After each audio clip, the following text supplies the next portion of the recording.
할렐루야.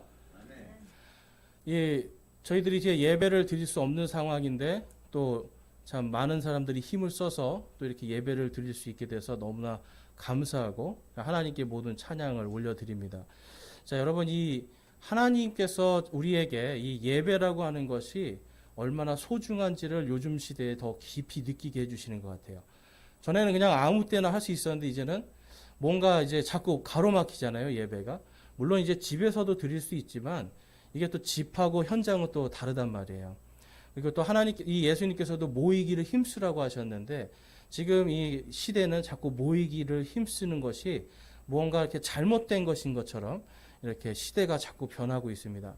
자, 이러한 시대에 정말 오늘 말씀을 준비하면서 과연 우리가 무엇을 이러한 시대에 더욱더 준비해야 될 것인가. 특별히 여러분, 이제 우리는 이 예배를 드리거나 또한 교제를 하거나 하는 것들이 지금 제약된 시대에서 그러면 과연 우리는 무엇을 바라봐야 될까요? 우리가 무엇으로 신앙생활을 해야 될까요? 사실 이러할 때에 우리는 더욱더 하나님의 말씀으로 다져져야 돼요. 더 하나님의 말씀 가운데서 우리 인생의 어두움들이 무엇인가를 깊이 묵상하고 하나님의 순수한 말씀으로 우리가 돌아가야 됩니다. 그래서 여러분, 이제 교회로 돌아갑시다. 여호와께로 돌아가자. 이런 게 이제 기독교 방송을 틀면 많이 나오거든요. 근데 사실 지금은요, 교회로 돌아가는 시대가 아니라 이제는 하나님께로 돌아가는데 특별히 하나님의 말씀으로 돌아가야 됩니다. 자, 여러분, 이 중세 시대에 수많은 박해가 있었어요. 그렇죠? 중세 시대에 약한 이 침례교인들은 한 5천만 명이 죽었습니다. 5천만 명. 남자만. 여자와 아이들까지 하면은 통계를 내니까 한 1억 5천 명 정도가 죽었대요. 1000년 동안. 그러니까 1000년 동안 1억 5천 명 정도의 사람들이 이제 죽는데요. 여러분, 그 사람들이 근데 그 후예들이 지금도 남아서 여전히 교회를 하고 지금 이 대한민국에 바로 이 연서제일침례교회가 세워지고 하는 이러한 역사들이 어떻게 일어날 수 있었을까요? 박해 속에서 그 수많은 죽임당함 속에서 조롱과 핍박 속에서 어떻게 살아남을 수가 있었을까요? 그것은 다른 것이 아니라 하나님의 말씀이었습니다.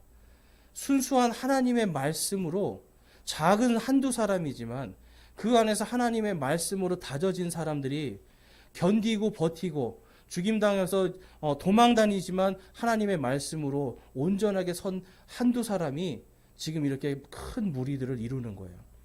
여러분, 이 하나님의 말씀의 힘을 믿으세요? 하나님의 말씀이 우리를 지켜주시고 인도한다는 걸 믿으십니까? 여러분, 그래서 우리가 하나님의 이 순수한 말씀으로 우리가 세워져야 돼요. 그러니까 순수한 하나님의 말씀과 그 말씀을 통한 순수한 믿음이 있어야 이 모든 환난과 고통들을 이길 수 있다라는 겁니다. 그래서 여러분, 이 중세의 이 수많은 시대, 암흑기라고 하죠. 그리고 또 예수님이 오시기 전에도 400년 동안의 암흑기가 있었습니다. 근데 여러분, 이러한 암흑기들이 왜 올까요? 생각해 보셨어요? 여러분, 분명히 하나님의 말씀이 있는데 왜 예수님이 오시기 전에 400년 동안 이 유대인들에게는 암흑기였을까요? 하나님의 말씀이 있는데도 불구하고. 그것이 다른 것이 아니라 하나님의 말씀이 변질되기 시작한 거예요.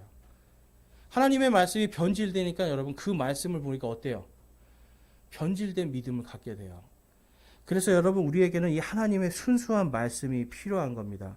자, 대언자 이사야가요, 예수님께서 오시기 전에 이 땅에 어둠이 있을 것이다라는 것을 다음과 같이 대언을 했습니다.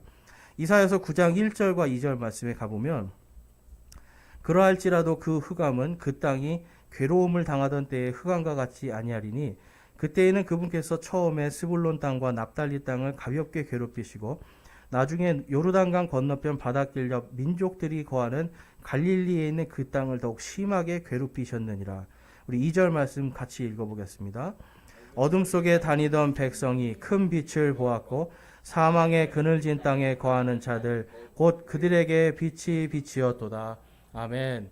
어둠 속에 거하는 백성들이 큰 빛을 볼 때 바로 그때가 언제예요? 예수님께서 나타나셨을 때예요. 예수님께서 갈릴리 땅에 30년 동안은요, 예수님이 이 목수의 아들로서 아버지 일도 돕고 평범한 청년으로 살았습니다. 그런데 이 요르단강가에서 침례자 요한을 통해서 침례를 받고 성령이 임하시면서 그때부터 예수님의 사역이 시작되는데, 예수님의 사역이 주로 갈릴리에서 처음에 다 시작됩니다. 왜 갈릴리일까요? 바로 이 이사야서 말씀을 성취하시기 위한 거예요.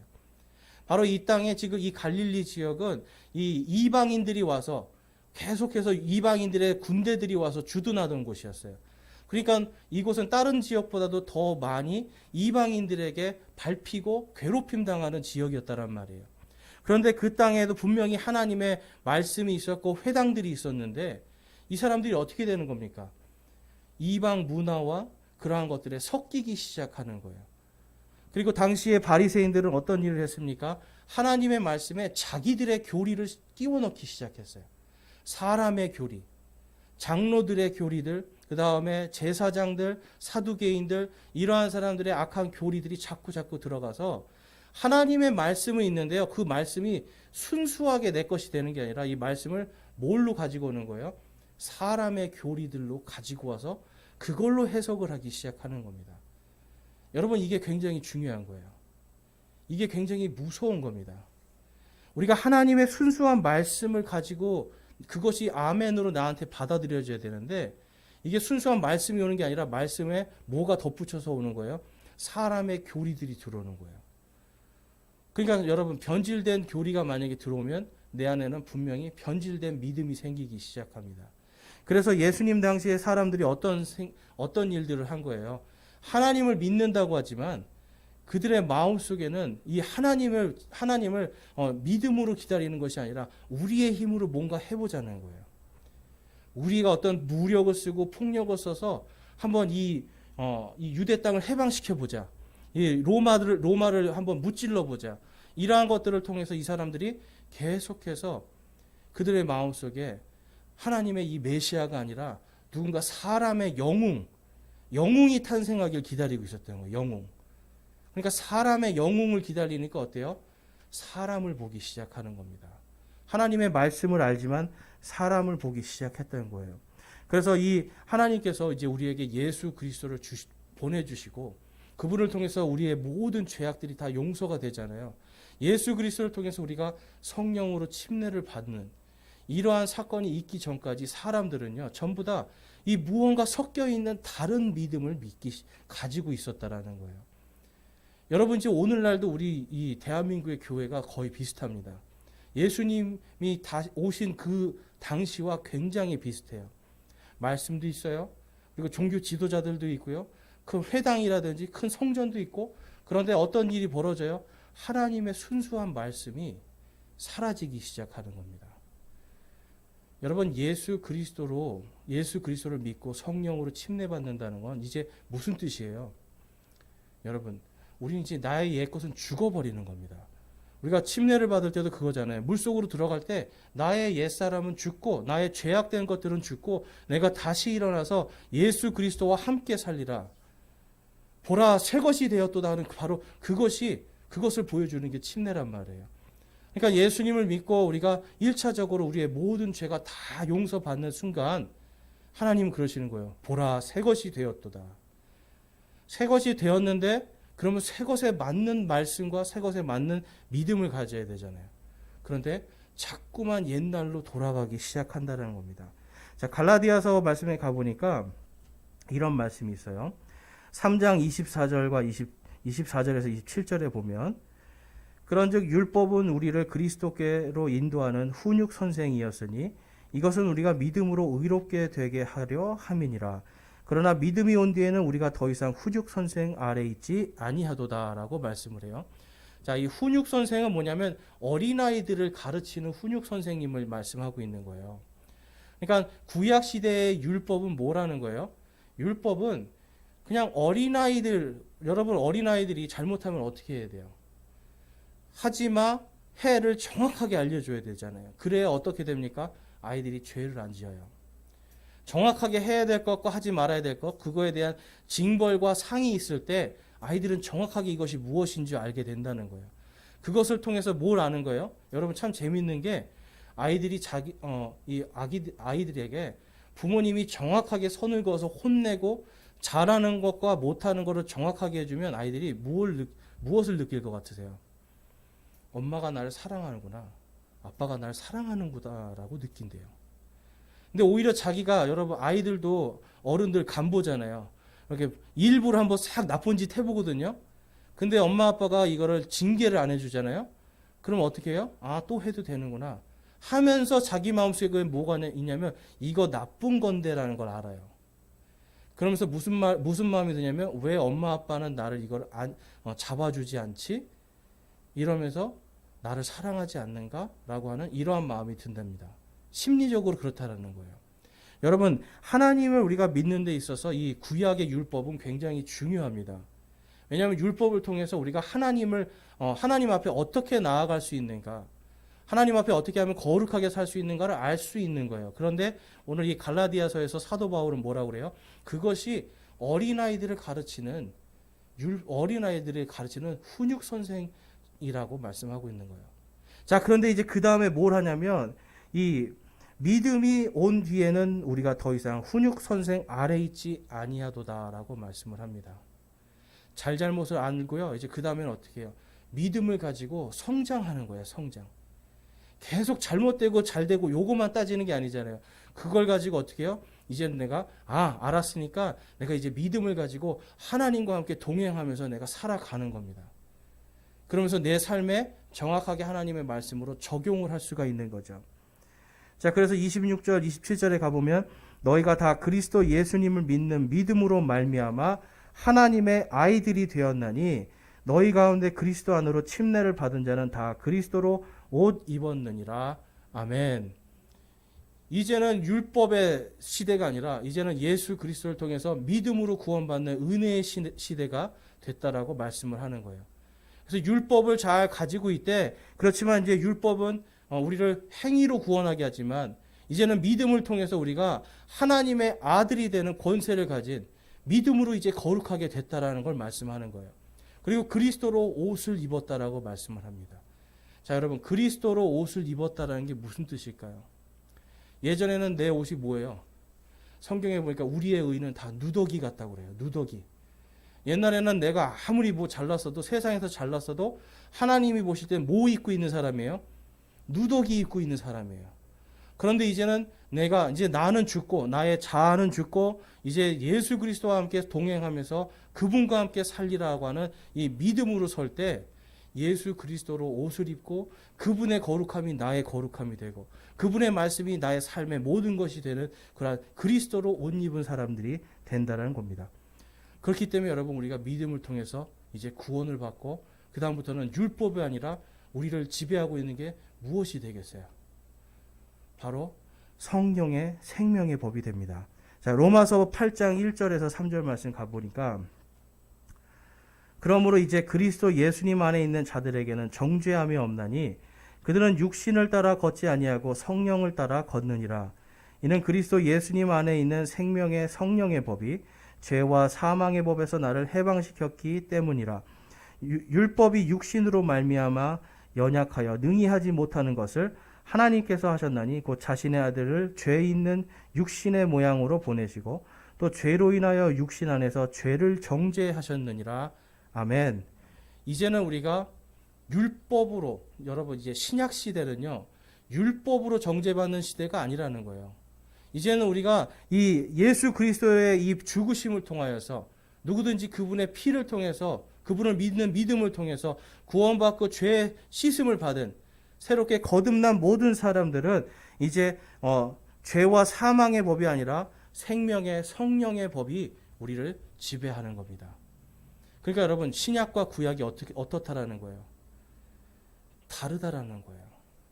믿음으로 구원받는 건 맞지만 이제는 구약의 율법이 아니라 신약 시대에 이 지금 예수님이 주신 이 신약 성경 말씀을 통해서 이제는 우리가 새롭게 우리의 믿음을 점검해야 된다는 겁니다.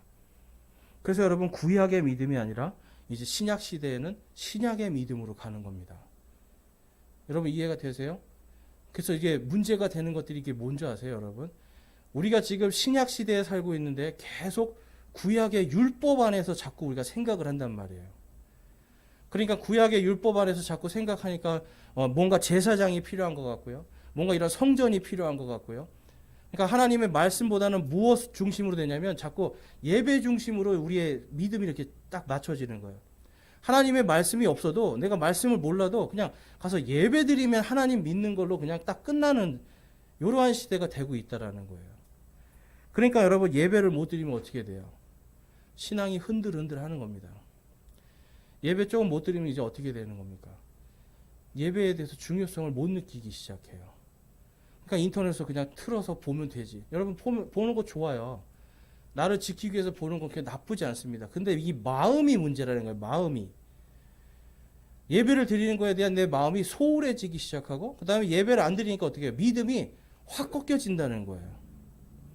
그런데 만약에 여러분 우리가 이 중세 시대에 그렇게 죽임당하던 우리 침례교 선조들처럼 말씀으로 이렇게 잘 다져져 있으면 예배 못 드려도 어때요? 말씀으로 설 수가 있는 거예요. 그래서 여러분 지금 이 시대는요, 우리가 바로 이 생명의 성령의 법을 따라 사는 사람들입니다. 성령님은 항상 진리의 성령님이시잖아요. 생명의 성령의 법은 바로 이 성경 말씀을 통해서 특별히 신약 시대에 우리 성도들이 가져야 될 믿음이 무엇인가를 정확히 깨달음을 통해서 순수한 교리들과 순수한 믿음으로 우리가 거듭날 수가 있다라는 거예요. 그래서 여러분 이 오늘날 이 시대도 그렇고 예수님 당시 시대도 그렇고 믿음에 많은 누룩들이 들어가 있었습니다. 그래서 제가 이거를 이제 이름을 붙여봤어요. 그래서 MSG 누룩이라고 제가 한번 붙여봤어요. 여러분 MSG가 뭐죠? 네, 조미료잖아요. MSG 조미료 넣으면 엄청 맛있어요. 그런데 이걸 먹으면 어떻게 될까요? 몸에 점점 나빠지는 거예요. 네, 그래서 그 MSG 누룩이 뭔지 한번 볼게요. 자, 교리의 MSG인데요. 보시면 자, M은 맘모니즘입니다. 맘모니즘. 그래서 배금주의예요. 이 배금이라는 건 뭐냐면 돈을 경배한다는 거예요. 돈을 경배. 그러니까 여러분 지금 이 시대에 많은 사람들이 돈을 경배합니다. 하나님 앞에 나오지만 하나님 앞에서 내가 돈에 대해서 자유롭지를 못하는 거예요. 계속해서. 무언가 돈에 의해서 내가 하나님을 기뻐하거나 돈에 의해서 하나님을 원망하거나 이러한 일들이 생긴다라는 거예요. 결국은 여러분 그 마음속에 뭐가 있는 겁니까? 돈을 더 사랑하는 거예요. 내가 돈을 다 잃어도 내가 가진 것이 없어도 내가 하나님 때문에 기쁩니다 하는 믿음이 여러분에게 있습니까? 내가 이 마음이 있어야 돼요. 돈에서부터 여러분 자유로워질 수가 있어야 돼요. 그런데 계속해서 그래도 라는 생각을 하는 게 바로 맘모니즘, 바로 배금주의입니다. 그 다음에 S는 뭐냐면 석세시즘이라고 해서 이건 성공주의예요. 성공주의. 여러분 교회 안에 지금 성공주의가 팽배하게 있습니다. 예를 들면 여러분 어떤 곳에는 이제 제가 어떤 청년을 만났었는데 뭐라고 하냐면 자기가 다닌 교회에서는 믿음이 없으면 믿음이 약하면 좋은 대학을 못 간다라는 거예요. 근데 이 친구가 좋은 대학을 못 갔어요. 그러니까 어떻게 돼요? 교회에서 믿음이 없다고 사람들이 정죄하기 시작하는 거예요. 무언가 내가 사업이 잘 되고 무언가 내가 성공하고 좋은 대학교 가고 이런 것이 성공이거든요. 근데 그 성공을 위해서 뭘 하는 거예요? 부모님들이 100일 기도도 하고 새벽 기도도 하고 무언가 계속 하나님 앞에 자녀들의 성공을 위해서 기도하고 하거든요. 길을 열어주시는 거는 우리가 기도해야 돼요. 그렇지만 여러분 이 성공을 위한 것만 우리가 쫓아가면 안 되는데 이러한 것들이 지금 교회에 많이 있고요. 그 다음에 이러한 경우도 봤습니다. 교회 안에서 자꾸 이 장로나 뭐 권사나 이런 거 되고 싶어서 어때요? 믿음은 없는데 그냥 자기가 막 열심히 일을 하는 거예요. 돈도 교회에 많이 갖다 내는 거예요. 그래서 세상에서 성공 못한 걸 어디서 성공하려고 그래요? 교회에서 성공하려고 그래요. 정말 제가 봤던 것 중에 심한 경우가 뭐였냐면 큰 교회에서 장로를 못 받는 거예요. 큰 교회에서 장로를 못 받아요. 그래서 어떻게 합니까? 지역의 이 조그만 교회로 갑니다. 가서 돈을 내는 거예요. 내가 돈을 이만큼 낼 테니 목사님 장로 주세요. 그러니까 이 목사님이 그걸 가지고 장로를 정말 들어간 지 한 달밖에 안 되는데 장로를 주는 거예요. 그리고 나서 이 사람이 어떻게 했을까요, 여러분? 한 6개월은 돈을 많이 내면서 교회에 헌금 내고 6개월 뒤에 바로 나옵니다. 그리고 자기가 원래 다녔던 큰 교회 갑니다. 그러면 어떻게 돼요, 여러분? 다른 교회에서 우리나라 특성이 좀 이게 뭐냐면 다른 교회에서 장로였던 분이 우리 교회 오면 어때요? 장로님이라고 불러주잖아요. 그러니까 자기가 이 교회 장로도 아닌데 이 큰 교회에서 장로님 하니까 자기가 뭔가 성공한 걸로 착각해 버리는 거예요. 여러분 이러한 것들이 지금 교회 안에 엄청나게 많이 있습니다. 왜 교회 안에서 성공을 하려고 그래요? 교회 안에서 내가 섬기고 종으로서 더 섬기려고 하는 것이 아니라 내가 뭔가 지위를 갖고 높아지려고 한다는 겁니다. 여러분 이러한 것들이 지금 교회 안에 많이 있고요. 특별히 또 목사들 안에도 많이 있어요. 목사들 안에도. 대부분 여러분 총회장이나 이런 뭐 연회장이나 감독 되려면 교단에다가 한 3억씩 내야 됩니다. 3억씩. 목사가 3억이 어디 있어요? 근데 그 돈을 다 누가 내주는 거예요? 성도들이 헌금으로 내요. 그러면서 성도들이 그럽니다. 우리 교회 목사님은 총회장이야. 우리 교회 목사님은 감독이야. 그래서 마치 이 교회가 축복받은 교회인 것처럼 이 교회가 뭔가 성공하는 것처럼 이렇게 사람들이 착각한다라는 거예요. 이러한 것들이 바로 성공주의에 물들어 있는 이 MSG 누룩이 들어가 있는 교리들, 바로 그러한 믿음들입니다. 그 다음에 그로시즘이라고 해서 이거는 뭐냐면 성장주의, 무조건 크게 만드는 거예요. 크게. 근데 여러분 예수님께서 이 교회들에게 크게 만들라고 하지 않으셨잖아요. 두세 사람이 내 이름으로 있는 그곳에 누가 계시겠다고 말씀하셨어요? 예수님께서 계시겠다고 말씀하셨어요. 그리고 예수님이 뭐라고 말씀하셨어요? 너희들은 세상 모든 민족으로 가라고 하셨어요. 흩어지라고 하신 거예요. 흩어지라고 하셨는데 흩어지지 않고 어떻게 됩니까? 점점 불리는 거예요. 우리 세력을 불리기 시작해요. 이렇게 우리는 몇만 명이다. 이렇게 자꾸 불리기 시작하는 거예요. 여러분 이러한 것들이 뭡니까? 성장주의입니다. 그러니까 결국은 뭐예요, 여러분?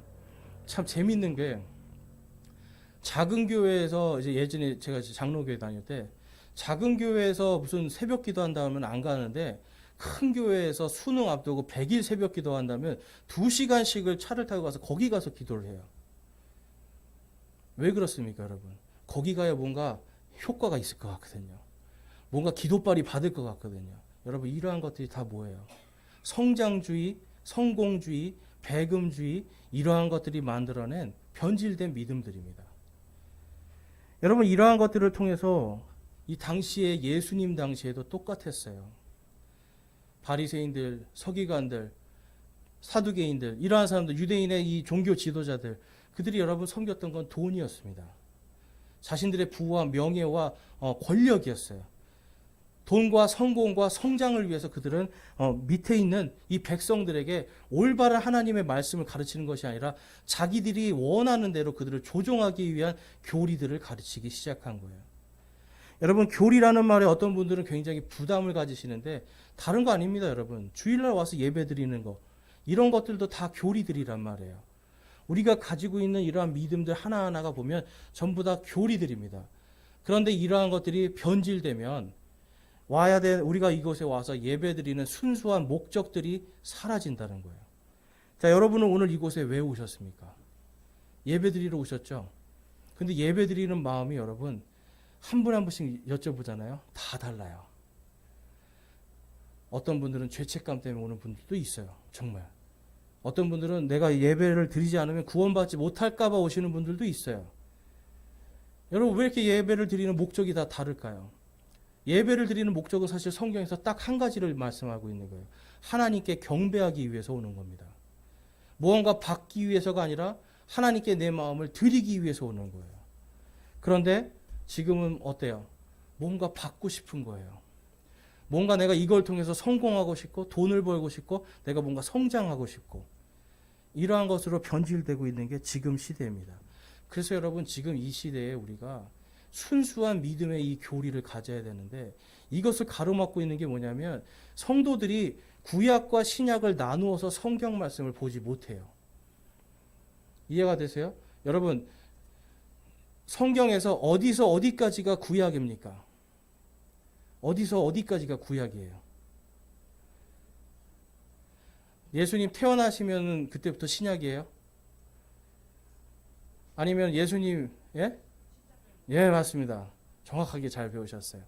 예수님 십자가 사건, 예수님이 십자가에서 내가 다 이루었다 하시는 그 전까지는 구약 시대예요. 그리고 십자가 사건 이후부터가 뭐예요? 신약 시대예요. 그럼 우리 신약 시대의 성도들은 십자가 이전의 말씀과 이후의 말씀에서 우리들이 이방인과 유대인들을 잘 구별해서 이거를 진짜 하나님이 이 시대에 어떤 시대에 누구에게 줬는가를 정확하게 알아야 우리가 바른 교리들이 생길 수가 있습니다. 그래서 디모데후서 2장 15절에도 이 사도 바울이 디모데에게 다음과 같이 말씀을 하는 거예요. 디모데 목사에게 어떻게 성도들을 가르치라고 이렇게 다음과 같이 말씀하는 겁니다. 우리 함께 읽어보겠습니다. 시작. 너는 진리의 말씀을 바르게 나누어 내 자신을 하나님께 인정받은 자로 부끄러울 것이 없는 일꾼으로 나타내도록 연구하라. 아멘. 신약과 구약을 정확하게 나누고요. 이스라엘 백성에게 주신 말씀과 이방인에게 주신 말씀을 정확하게 구별해서 우리가 알 때 부끄러울 것이 없는 일꾼들이 되는 겁니다. 저와 여러분이 하나님께서 우리를 하나님께서 왕가의 제사장으로 삼아 주셨어요. 제사장이 하는 일이 뭔가요? 제사장. 하나님을 섬기는 거예요. 하나님의 일꾼들이란 말이에요. 목사만 제사장이다. 여러분 이렇게 되면 제가 여러분들을 다스릴 수 있는 권리가 생긴다니까요. 그런데 우리 모두가 다 제사장이고 주님 안에서 한 형제 자매다 이러한 생각을 가질 때는 어때요? 우리가 같이 함께 일하는 일꾼들이란 말이에요. 단지 일꾼들을 훈련시키는 한 사람이에요. 이해가 되세요? 그냥 군대로 치면 조교란 말이에요. 조교. 근데 조교는 여러분 훈련병들 조교 훈련시키고 그 다음에 자기는 아무 권한이 없어요. 그 다음부터는 훈련병들이 이제 군인이 되고 나가서 각자 자기 부대에서 자기 역할을 한단 말이에요. 여러분들이 나아가서 여러분의 역할을 할 것은 바로 세상 속입니다. 세상 속에서 하나님의 말씀을 여러분들이 가지고 말씀을 맡은 자들로서 하나님의 일들을 하는 거예요. 그런데 여기서 이제 뭐냐면 진리의 말씀을 바르게 나누지 못하면 이게 이제 엉뚱한 일이 되기 시작하는 거예요. 그래서 여러분 수많은 사람들이 구약과 신약을 나누지 못하고 시대와 대상을 나누지 못하니까 말씀을 전해도 이상한 말씀을 전하기 시작하는 겁니다. 예를 들면 이런 것들이 있죠. 성전 중심의 신앙생활을 해야 된다.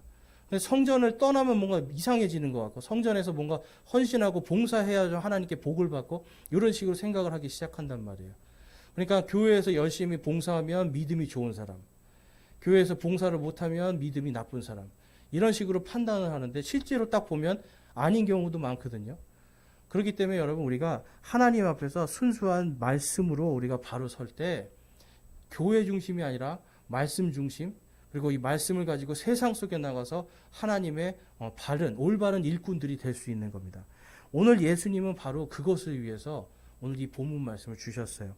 그래서 순수한 것 그리고 변질된 것이 결코 함께 일을 할 수 없다라는 것을 말씀해 주고 있어요. 자, 오늘 본문 말씀을 보시면 14절과 15절에 가보면 그때 요한의 제자들이 그분께 나와 이르되 우리와 바리새인들은 자주 금식하는데 어찌하여 당신의 제자들은 금식하지 아니하나이까 하매 예수님께서 그들에게 이르시되 신랑이 혼인방 아이들과 함께 있을 동안에 그들이 애곡할 수 있겠느냐? 그러나 날들이 이르러 그들이 신랑을 빼앗기리니 그때에는 그들이 금식할 것이니라 라고 말씀합니다. 자, 예수님이 우리 지난주에 본 것처럼 이 마태를 부르시고 죄인들과 세리들과 함께 지금 식사하시는 중이에요. 그런데 침례자 요한의 제자들이 온 겁니다. 요한의 제자들이 와서 그분께 말씀하는 거예요. 우리들하고 바리새인들은 자주 금식을 하는데 이 사람들은 일주일에 2번 금식을 했어요. 일주일에 2번. 우리는 이렇게 자주 금식하는데 당신의 제자들은 금식하지 아니하나이까. 쉽게 말해서 예수님도 지금 돌려서 치는 거예요. 금식하고 좀 거룩하게 살아야지 뭐 이렇게 먹고 마시고 이게 뭐냐고 하는 거예요. 더군다나 죄인들하고. 근데 지금 예수님이 뭐라고 그래요? 신랑이 혼인방 아이들하고 같이 있는 동안 금식할 수 있겠느냐. 그러니까 너희들이 하는 금식은 쓸데없는 금식이다라고 말씀하고 있는 거예요. 그리고 이제 예수님께서 뭘 말씀하고 있는 거냐면 지금 이들의 이 변질된 믿음에 대해서 그 다음에 말씀을 하고 계시는 거예요. 자, 여러분 이 금식에 대한 것을 우리가 좀 살펴보면, 자, 여러분 언제 금식하세요? 금식해 보신 분 계세요? 손 한번 들어보실게요. 금식해 보신 분. 네. 금식해 보신 분들 있을 거예요. 근데 여러분 우리가 주로 언제 금식하냐면, 많은 사람들이 뭔가 내가 좀 이렇게 급할 때, 뭔가 하나님 앞에 뭔가 다급하게 뭔가 원할 때 금식을 한단 말이에요. 근데 여러분 이 금식의 원리는 그게 아닙니다. 지금 이 바리새인들과 침례자 요한의 제자들이 하고 있는 금식이 성경과는 완전 다른 금식이었어요. 자, 예를 들면 스가랴서 8장 19절에 가보면, 만군의 주가 이같이 말하노라. 4월의 금식과 5월의 금식과 7월의 금식과 10월의 금식이 유다의 집에게 기쁨과 반가움과 즐거움의 명절들이 되리니 그런즉 진리와 화평을 사랑할지니라 라고 말씀을 해요. 하나님께서 금식을 명령하시는 거예요. 4월, 5월, 7월, 10월 이때 이제 금식하라는 건데, 근데 여기서 보면 반가움, 기쁨, 반가움, 즐거움의 명절들이 된다고 말씀해요. 근데 여러분 그 안에 내용을 보면 과연 이게 진짜 기쁠까? 생각할 수가 있는 내용들이에요. 자, 한번 이제 보시면, 자, 먼저 10월을 볼게요. 10월의 금식이 뭐냐면, 이 기원전 588년에 느부갓네살 왕이 예루살렘 성을 포위를 합니다. 자, 왜 하나님께서 느부갓네살 왕이 예루살렘을 포위하게 놔두셨을까요? 그들의 죄악이 가득했기 때문에 그래요. 그들의 죄악이 가득했기 때문에 하나님께서 이 예루살렘 성을 포위하도록 놔두시고 느부갓네살 왕을 통해서 그들을 치십니다. 하나님의 막대기로 치시는 거예요. 그러니까 여러분 10월의 금식은 뭡니까? 우리가 하나님 앞에 하나님을 따르지 않았습니다. 회개의 금식이에요. 우리가 하나님으로부터 떨어졌기 때문에 이런 일을 당했습니다 하고서 금식하는 거예요. 자, 그 다음에 4월의 금식은 뭐냐면, 이 기원전 586년경에 예루살렘이 이제 이 느부갓네살 왕에게 이제 완전히 점령당합니다. 2년 동안 포위하고 공격해서 이제 완전히 그 안에 사람들이 기근 때문에 배고파서 막 죽고, 이러한 일들을 통해서 이제 예루살렘 성이 완전히 포위가 이제 점령이 당하는 거예요. 그러니까 이 일을 가지고 왜 금식하라는 겁니까? 하나님께 우리가 죄인입니다. 회개하는 거예요. 자, 여러분 지금 금식이 지금 기쁨과 반가움이라고 하셨는데 지금 뭐예요? 계속 우리는 죄인입니다. 우리의 죄 때문에 예루살렘 성이 이렇게 회파가 됐습니다. 성전이 회파가 됐습니다. 하나님 앞에 고백하는 금식이에요. 5월의 금식은 뭐냐면 같은 해에 이제 느부갓네살 왕이 완전히 성전을 다 불태워서 없애버립니다. 성전이 파괴가 되는 거예요. 그러면서 어때요? 우리의 죄 때문에 성전이, 하나님의 전이 파괴가 됐습니다 하고 또 회개하면서 금식하는 거예요. 그 다음에 7월의 금식은 뭐냐면, 그달랴라고 하는 이 당시에 총독이 있었습니다. 느부갓네살 왕이 세웠어요. 하나님이 세운 게 아니라. 그런데 이 사람이 뭘 했냐면, 하나님께서 대언자 예레미야에게 말씀하신 것을 따르라고 이 백성들을 인도하고 있었어요. 그랬더니 옆에 있는 다른 이 족속들이 이스마엘이라는 사람을 통해서 이 사람을 암살을 합니다. 그래서 7월은요, 하나님의 말씀을 이렇게 선포한 사람이 죽은 거에 대해서 애도하면서 금식을 하는 거예요. 자, 근데 여러분 왜 이 금식을 하면 할수록 이들에게 반가움과 기쁨이 있을까요? 다시 하나님께로 돌아갔을 때 하나님이 어떤 일을 하시는 거예요? 하나님께로 회개하고 돌이켰을 때 하나님께서 성전을 다시 건축해 주시고 이 성벽을 다시 건축해 주시고 우리를 구원해 주셨습니다라고 하는 구원의 감사로 이들이 기쁘고 반갑게 이 금식들을 할 수가 있었던 겁니다. 그런데 당시에 이 예수님 당시에 바리새인들은, 그리고 이 침례자 요한은 뭐 때문에 금식을 한 거예요? 우리는 이렇게 거룩하다. 내가 이렇게 거룩하다는 거예요. 나는 너희들과 달라. 우리는 너희들하고 다른 사람들이야. 우리는 이렇게 거룩하다라는 걸 보이기 위해서, 나를 위한 금식이었습니다. 저와 여러분 무엇 때문에 금식하고 있습니까? 하나님은 바로 그러한 잘못된 금식의 교리, 이거를 하나님이 경고하시는 또 말씀이 있어요. 이사야서 58장에 가보면 이런 말씀이 있습니다. 58장 3절과 4절. 그들이 말하기를 우리가 금식하였으되 어찌하여 주께서 보지 아니하시나이까? 우리가 우리 혼을 괴롭게 하였으되 어찌하여 주께서 알아주지 아니하시나이까 하는도다. 보라, 너희의 금식하는 날에 너희가 쾌락을 찾으며 너희를 위하여 모든 수고를 강요하는도다 라고 말씀해요. 자, 지금 이 이사야서 58장에서는요, 잘못된 금식을 지금 질책하고 계시는 거예요. 책망하고 계시는 거예요. 왜 금식해요? 우리가 우리의 혼을 괴롭게 하고 했는데 왜 주님 알아주지 않느냐, 이거예요. 근데 아까 말씀하신, 하나님이 말씀하신 금식의 원리는 뭐예요? 회개입니다, 회개. 회개하고 하나님께 돌아가는 거예요. 구원이란 말이에요. 구원의 감사와 기쁨이란 말이에요. 그런데 지금 이들은 뭘 하는 거예요? 자기의 쾌락과 자기의 모든 걸 위해서 금식하고 있어요. 바리새인들 여러분 생각해 보셨어요? 내가 이렇게 금식하고 있습니다. 막 드러내요. 그러니까 금식하니까 뭐예요? 다른 사람에게도 뭘 해요? 너희도 금식해라. 강요하는 거예요. 바로 이게 너희를 위하여 모든 수고를 강요하는 일을 하고 있었다라는 겁니다. 지금 예수님이 태어나시기 약 700년 전이거든요. 그때에도 이러한 일 때문에 결국은 이러한 죄악들이 가득하고 교리들이 다 부패해버리니까 하나님이 어떻게 하시는 거예요? 이스라엘 백성들을 쳐서 그들을 바빌론으로 보내버리셨단 말이에요.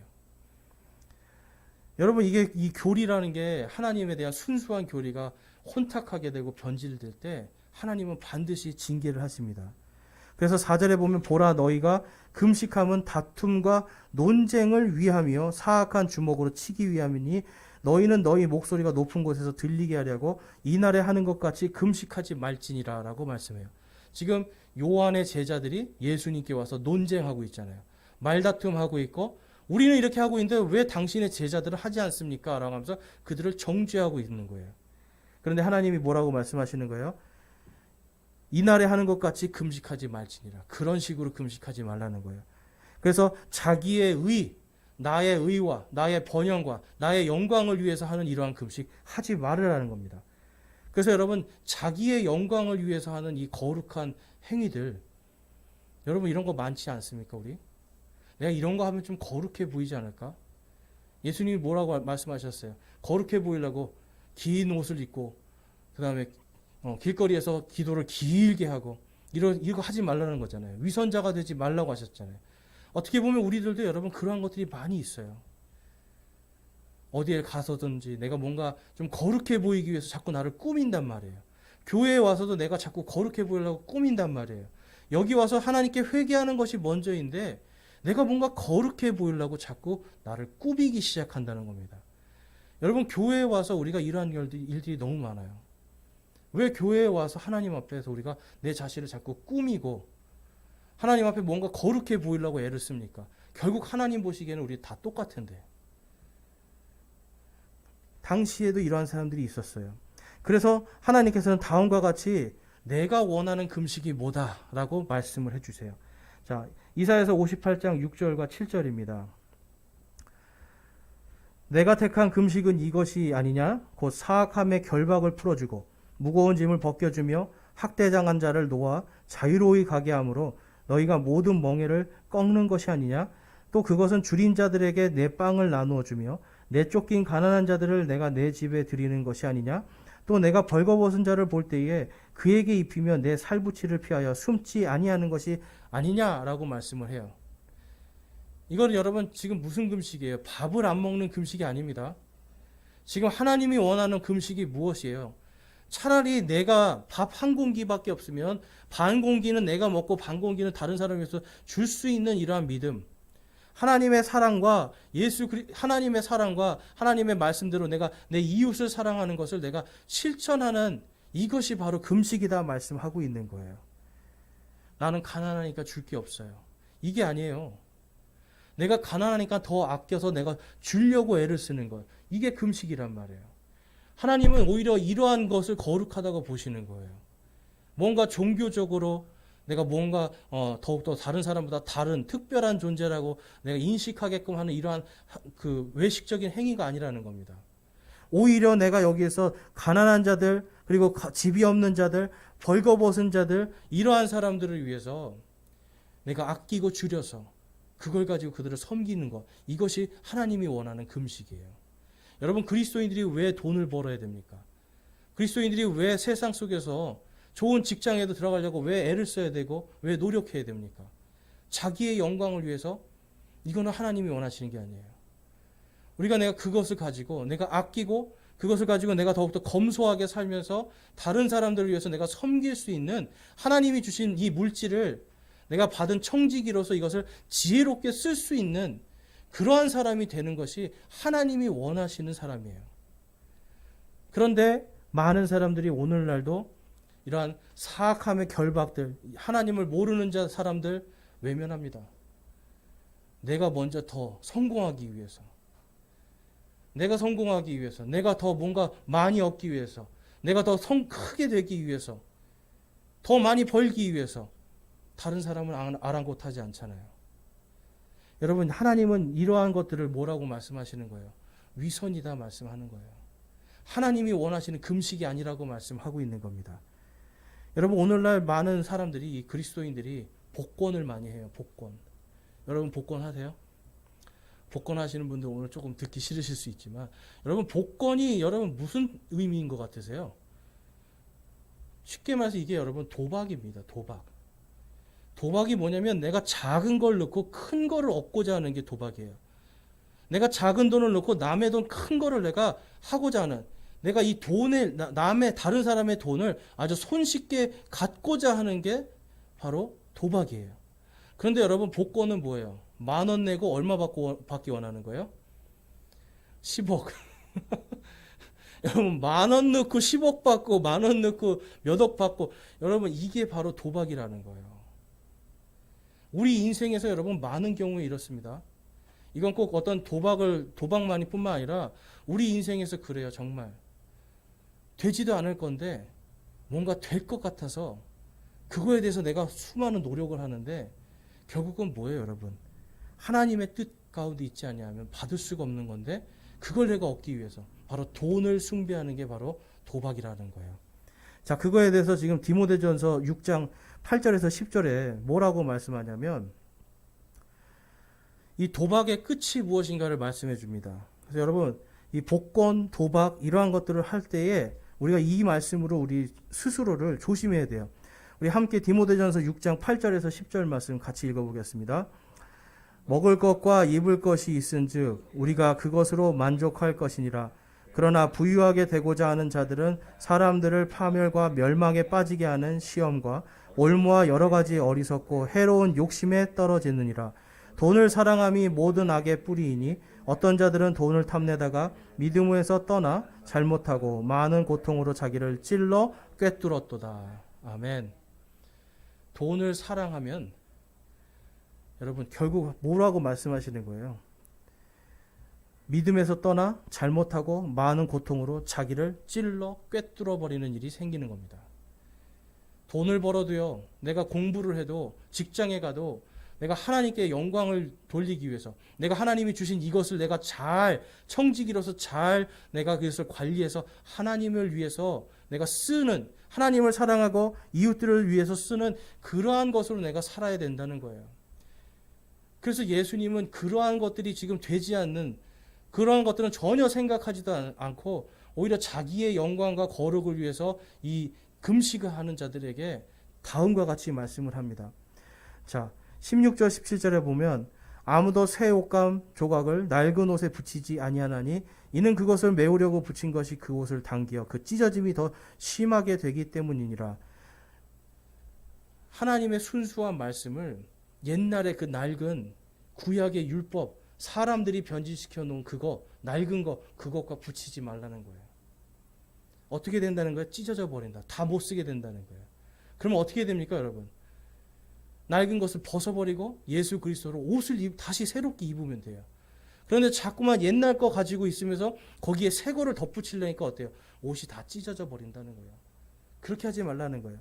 그 다음에 17절에 가보니까 사람들이 새 포도즙을 낡은 부대에 넣지 아니하나니 그렇게 하면 부대가 터져 포도즙이 흘러나오고 부대도 못 쓰게 되느니라. 오직 그들이 새 포도즙은 새 부대에 넣나니 그리하면 둘 다 보존되느니라 하시니라. 아멘. 많은 사람들이 이걸 이제 새 술을 새 부대에 넣어라 이렇게 많이 알고 있는데, 지금 여러분 술은요 이미 발효가 다 된 겁니다. 그래서 술을 아무리 가죽 부대에 넣어도 여기서 가스가 생기질 않아요. 그런데 만약에 새 포도즙을 넣으면 어떻게 될까요? 포도즙을 넣으면 이것이 이제 나중에 발효가 되면 가스가 나오고 상하면 가스가 나오기 시작하는 겁니다. 그래서 지금 이 성경에서 지금 말씀하는 것은 새 포도즙을 새 부대에다 넣어라. 그러니까 말씀의 이 교리의 순수한 것을 새로운 믿음에 넣으라고 지금 예수님이 말씀하고 있는 거예요. 그래서 여러분 이 볼 때에 우리가 하나님께서 지금 이 땅에서 지금 우리가 살아갈 때에 특별히 이 술이라는 것도 마찬가지입니다. 이사야서 5장 22절에 가보면 많은 경우에 우리 그리스도인들이 술을 먹는데요. 한번 보겠습니다. 용감하게 포도주를 마시며 독주를 섞어 마시는 힘센 자들에게 화가 있을지어다. 여러분 그냥 이게 단순한 겁니다. 여러분 화를 입게 돼 있어요. 술을 먹으면. 레위기 10장 9절에 가보니까 우리 함께 읽어보겠습니다. 너나 혹은 너와 함께한 내 아들들이 회중의 성막에 들어갈 때에 포도주나 독주를 마시지 말랴. 그리하여 너희가 죽지 아니하리니 이것은 너희 대대로 영원한 법규가 될지니라.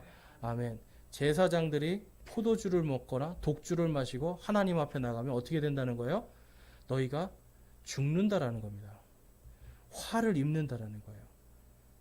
여러분 그냥 단순히 그냥 지금 이 예수님이 새 포도즙을 새 부대에 넣지 말아라 하시는 말씀은 그냥 뭔가 새로운 거라 이렇게 새롭게 되라는 말씀뿐만 아니라 그 안에 당시에 이러한 것들 제사장들과 종교 지도자들이 몰래 먹는 이러한 술들 이러한 것들까지 지금 다 포함해서 말씀하고 있는 거예요. 그들에게 화가 임할지어다 하신 이 말씀을 그들은 알고 있지만 어때요? 먹는단 말이에요. 이해가 되세요? 이제는 여러분 이 신약 시대는 우리 모두가 주님의 제사장이라고 말씀드렸죠. 제사장들이 하나님 앞에 나아갈 때 독주나 포도주를 먹으면 어떻게 된다는 거예요? 너희들이 죽는다라는 거예요. 화를 입는다라는 겁니다. 여러분 이 말씀 우리가 깊이 묵상해야 돼요. 그냥 모든 게 좋은 것이 아니에요. 하나님의 순수한 말씀의 교리들로 우리가 돌아올 때 하나님께서 우리에게 은혜를 주십니다. 자, 그래서 이 하나님의 이 순수한 말씀을 이제 예수님께서 다음과 같이 말씀하는 거예요. 마태복음 26장 27절에서 28절에 가보니까 또 잔을 집으사 감사를 드리고 그들에게 주시며 이르시되 너희는 다 그것을 마시라. 이것은 죄들의 사면을 얻게 하려고 많은 사람을 위하여 흘린 나의 피 곧 내 새 상속 언약의 피니라 라고 말씀해요. 이 새 상속 언약이 영어로 가면 뉴 테스트먼트입니다. 신약이란 뜻이에요. 신약. 예수님이 흘리신 이 피가 뭐라고요? 새 상속 언약, 바로 신약의 피라는 거예요. 그러니까 이전에는 율법으로 너희가 거룩하게 됐지만 이제는 내 피로 거룩하게 된다는 겁니다. 이제는 율법이 다 끝나고 새롭게 은혜의 시대가 이제 시작됐다라는 걸 예수님이 말씀하고 있는 거예요. 그래서 여러분 이 새 포도즙이 상징하는 게 뭐예요? 신약 성경, 새로운 교리들, 새로운 하나님의 말씀이라는 거예요. 그러면 가죽 부대는 뭘 뜻하는 걸까요? 시편 119편에 가보니까 81절과 83절까지 보면 다음과 같이 말씀합니다. 83절만 읽겠습니다. 내 연기 속에 가죽 부대같이 되었나이다. 하오나 내가 여전히 주의 법규들을 잊지 아니하나이다. 라고 하면서 이 시편 기자는요, 내가 하나님의 말씀을, 내가 하나님을 기다리는 이 믿음으로 계속 하나님을 기다리는데 제가 너무 힘듭니다. 자기 힘든 그 믿음에 대해서 이야기하고 있는 거예요. 그런데 그 믿음이 어떤 믿음이라고요? 연기 속에 가죽 부대 같다고 그래요. 가죽 부대. 그러니까 완전히 내가 지금 다 말라비틀어지고 내가 지금 내 믿음이 너무너무 힘듭니다. 하나님 도와주세요. 이 말씀을 하고 있는 거예요. 예수님이 말씀하시는 새 가죽 부대는 그럼 뭘까요? 바로 새 믿음을 말씀하는 거예요. 이제는 구약의 믿음이 아니라 신약 시대의 은혜의 믿음으로 너희들이 새로운 교리의 말씀, 순수한 하나님의 이 교리의 포도즙을 순수한 믿음 안에 담으라는 겁니다. 그 안에 누룩들이 절대로 들어가지 않는 그러한 믿음을 가질 때 우리가 변질되지 않는 믿음을 잘 관리할 수가 있어요. 그러려면 어떻게 해야 될까요, 여러분? 우리가 우리 마음속에 있는 이런 그동안 우리 안에 있는 이런 MSG 누룩들을 다 빼버려야 돼요. 말씀에 예수 그리스도의 옷을 새롭게 입고 믿음도 이제는 좀 새롭게 좀 바꿔가지고 내가 정말 이 순수한 말씀대로 한번 살아보겠다. 그런데 구약의 율법의 말씀이 아니라 이제는 신약에 있는 신약 성경에서 하나님께서 우리에게 주신 말씀으로 내가 한번 살아보겠다라고 내가 다짐하고 결단하는 겁니다. 그럴 때 내 믿음이 새로워지는 거예요. 내 안에 있는 이 MSG의 누룩들이 다 사라지는 겁니다. 그럴 때 내 안에 무엇이 들어오는 겁니까? 참 자유가 들어와요. 진리 안에서 자유할 수가 있어요. 그리고 하나님의 이 말씀의 능력과 힘으로 내가 살아갈 수 있는 겁니다. 그러한 우리 모두에게 예수님은 다음과 같이 말씀하세요. 종교의 짐이 아니라, 세상의 짐이 아니라 이제는 내게로 오라고 말씀하십니다. 우리 함께 읽어보겠습니다. 마태복음 11장 28절에서 30절 말씀입니다. 수고하고 무거운 짐진 모든 자들아, 너희는 내게로 오라. 내가 너희에게 안식을 주리라. 나는 마음이 온유하고 겸손하니 너희 위에 내 멍에를 메고 내게 배우라. 그리하면 너희가 너희 혼을 위한 안식을 찾으리니 내 멍에는 쉽고 내 짐은 가벼우니라 하시니라. 아멘. 여러분, 우리 안에 지금 MSG들이 있습니다. 돈을 사랑하고요, 그다음에 성공하고 싶고요, 성장하고 싶어하는 이러한 모든 것들 이제 주님 앞에서 우리가 다 제거해 버리고 이제는 순수한 말씀으로 내 모든 짐들을 주님께 맡기고 내가 주님 안에서 내 주님께 가고 내가 주님의 그 말씀을 내가 배워야 돼요. 나는 온유하고 겸손하니 너희는 내 멍에를 메고 내게 배우라고 말씀하세요. 여러분, 지금 이러한 코로나 시국에 우리가 더 열심히 해야 될 게 뭡니까? 바로 하나님의 말씀을 배우도록 노력해야 돼요. 그분의 성품을 배우고요. 그분의 말씀과 그분의 삶을 내가 배워야 되는 겁니다. 그럴 때 내가 이 순수한 믿음과 순수한 교리들을 통해서 내 짐이 가벼워져요. 이제는 내 짐이 아니라 그리스도의 멍에와 그리스도의 가벼운 짐을 지게 되는 겁니다. 여러분, 오늘 말씀을 통해서 저와 여러분이 우리의 믿음이 정말 새 포도즙과 같이 되기를 기도하기 원합니다. 또한 우리의 마음 속에 있는 나의 내가 사랑하는 것들, 돈을 사랑하고 성공, 성장, 사랑하는 이러한 것들을 내가 다 거두어 버리고 내가 말씀으로 내 안에 순수한 말씀의 포도즙이 채워지기를 여러분들이 소망하기를 원합니다. 그래서 여러분, 우리가 이 순수한 말씀과 순수한 믿음으로 이것을 가지고 이 코로나라든지 앞으로 오는 수많은 환난들을 하나님의 말씀으로 내가 온전하게 굳건하게 서서 이 모든 것들을 이겨내길 원합니다. 저와 여러분이 바로 이 예수님이 오늘 말씀하신 것처럼 정말 우리의 새로운 믿음, 새로운 말씀, 이것으로 거듭나기를 주님의 이름으로 축원합니다. 우리 기도하는 시간 갖겠습니다. 우리 결단하는 시간 갖기를 원하는데요. 여러분 마음속에 아직도 돈을 사랑하는 마음 있습니까? 여러분들 마음속에 아직도 내가 성공하고 싶습니까? 내가 아직도 내 마음속에 성장, 남들보다 더 크게 되기를 원합니까?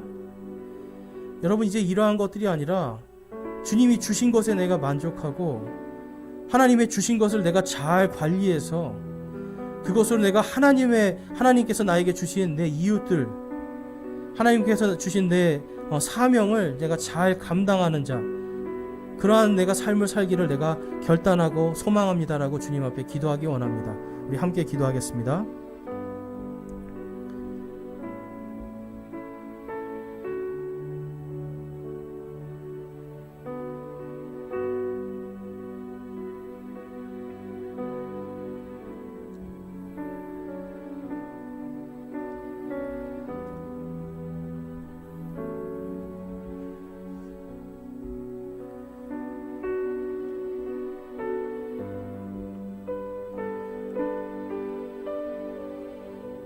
여러분, 우리가 꼭 돈뿐만 아니라 하나님보다 더 사랑하는 것이 있으면 그것이 우리를 괴롭게 하고 또한 우리를 찔러 꿰뚫기도 합니다.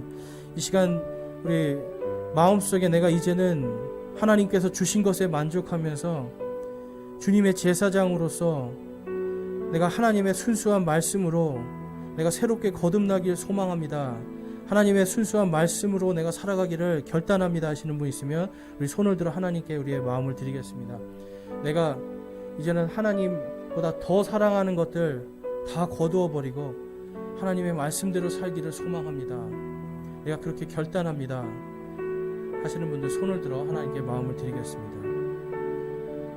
감사합니다. 손 내리시고요. 내가 지금까지는 세상의 염려와 걱정과 욕심과 정욕으로 내가 살았는데 이제는 내가 주님의 청지기로서 하나님의 말씀을 맡은 자로서 내가 주님을 섬기는 자의 삶을 살기를 소망하고 결단합니다 하시는 분 있으면 손을 들어 하나님께 마음을 드리겠습니다. 내가 이젠 세상을 섬기는 자가 아니라 내가 하나님을 섬기는 자로 살기를 소망합니다. 감사합니다. 손 내려주시고 여러분들이 결단하고 소망한 모든 것들 하나님께서 인도해 주시기를 주님의 이름으로 축원합니다.